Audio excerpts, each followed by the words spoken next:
Jadi kali ini aku akan membahas bab dari buku Geografi dan Ilmu Sejarah. Di bab ini kita akan mengenal pengertian apa itu geografi.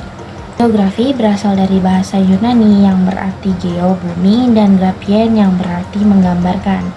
Secara sederhana, geografi adalah ilmu yang mempelajari permukaan bumi termasuk hubungan manusia dengan lingkungan fisiknya.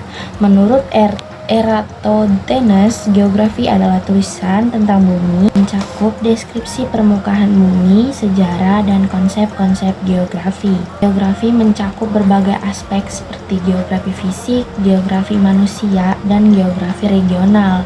Ketiganya itu saling melengkapi untuk memahami bagaimana bumi dan manusia saling berinteraksi. Selanjutnya adalah apa itu sejarah. Jadi sejarah adalah ilmu yang mempelajari masa lalu baik dari peristiwa-peristiwa besar maupun kehidupan sehari-hari masyarakat. Sejarah sendiri tuh nggak hanya mencatat fakta tetapi juga menganalisis penyebab dan dampak dari peristiwa tersebut. Apa aja sih tugas ilmu sejarah? Jadi tugas untuk ilmu sejarah itu adalah merekonstruksi peristiwa masa lalu berdasarkan bukti-bukti seperti dokumen, artefak, cerita lisan. Selain itu, sejarah membantu kita memahami bagaimana masa lalu membentuk dunia yang kita tinggali saat ini. Apa itu hubungan geografi dan sejarah? Geografi dan sejarah itu memiliki hubungan yang erat.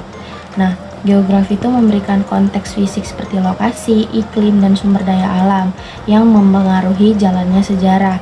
Misalnya, lokasi strategis kerajaan Sriwijaya di jalur perdagangan maritim yang ngebuat menjadi pusat kekuatan maritim di Asia Tenggara. Geohistori atau geografi sejarah adalah cabang ilmu yang mempelajari bagaimana faktor geografis mempengaruhi peristiwa sejarah.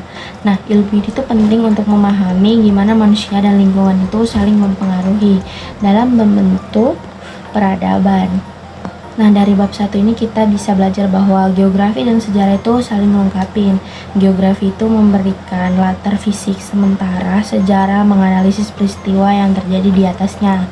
Nah, dengan memahami keduanya gitu, kita bisa mendapatkan gambaran yang lebih luas atau lebih utuh tentang masa lalu dan bagaimana itu tuh mempengaruhi masa yang sekarang. Mungkin itu aja, selanjutnya ke bab 2.